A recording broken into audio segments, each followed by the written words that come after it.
Yo, did you know McDonald's is changing itself into an anime themed restaurant for 2 days only?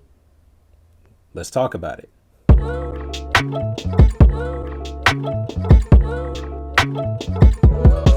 Hey, what's up, y'all? My name is God Body Science, and we are back again with another episode of Beats and Billboards, where I take my two favorite passions, hip hop and advertising, talk about how they came together to make dope moments for the culture. So, with that said, McDonald's is back again with another stroke of marketing genius, man. They've been killing it for the past 2 or 3 years.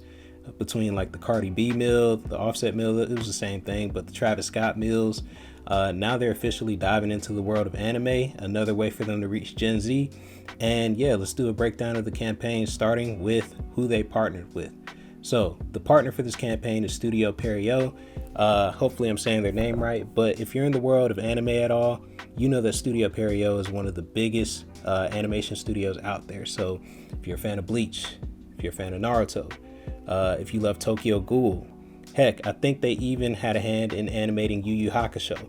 Studio Perio is basically one of the big companies out there, much in the same way you have, big parent companies out here that handle a lot of the campaigns and stuff that we know and love, or a lot of the creative we know and love. So with that said, McDonald's reached out to them to bring this campaign to life. And as for the title of this video, McDonald's becoming an anime themed restaurant, they're switching their name from McDonald's to WcDonald's. So a little bit of a licensing lesson for people who don't know much about intellectual property, but anytime you use people's name and likeness in a lot of spaces, it comes with a lot of legal red tape. So I work in advertising, and you see it a lot. You can't use people's name and likeness all willy-nilly. It gets kind of crazy.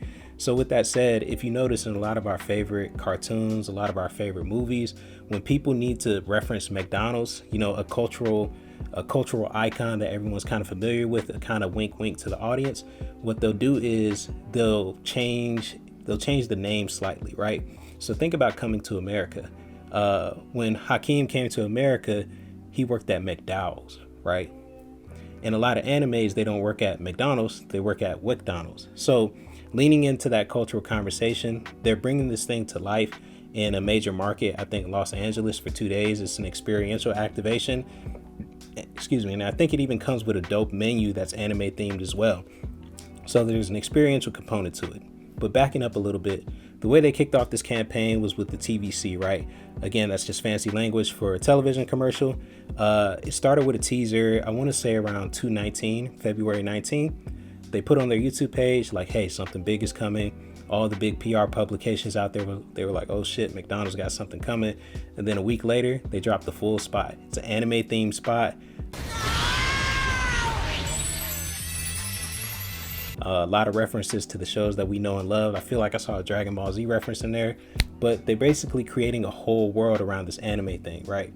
And even as an old head, as a millennial, I'm interested because I'm like, dang, like, dude, these characters got names. What's the name of the world they're in?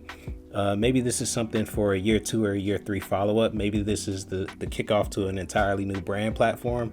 Who knows what they're doing, but they're doing something right. With that said, as far as the TVC spots go, there are 4 in total, and they all drop in March. They're dropping them 1 week at a time. So the first one dropped, I think, the other day, right around 2/26. But they've got one coming on March 1st. Oh, no, excuse me. Whatever day the first Monday in March is, and then every Monday after that.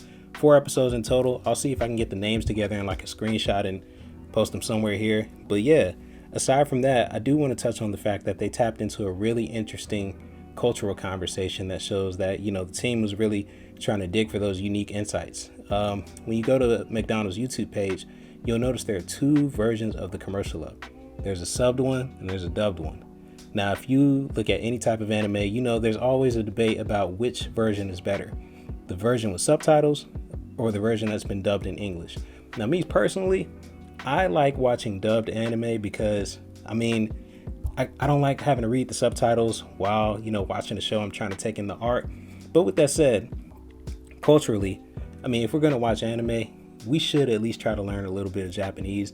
It is dope to see subbed anime, because you're seeing it in its original context, the tonality of the voices, the emotions and stuff like that. It's all slightly different. And personally, sometimes with dubbed anime, they get kind of sloppy, man. They kind of, you can tell they kind of rushed it, but it's another story for another day. So with that said, yeah, this new campaign from McDonald's, tip my hat to the marketing team, is super dope.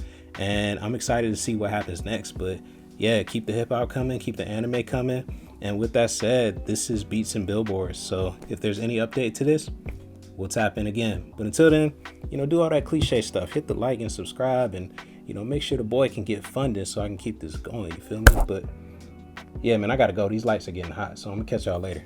Peace.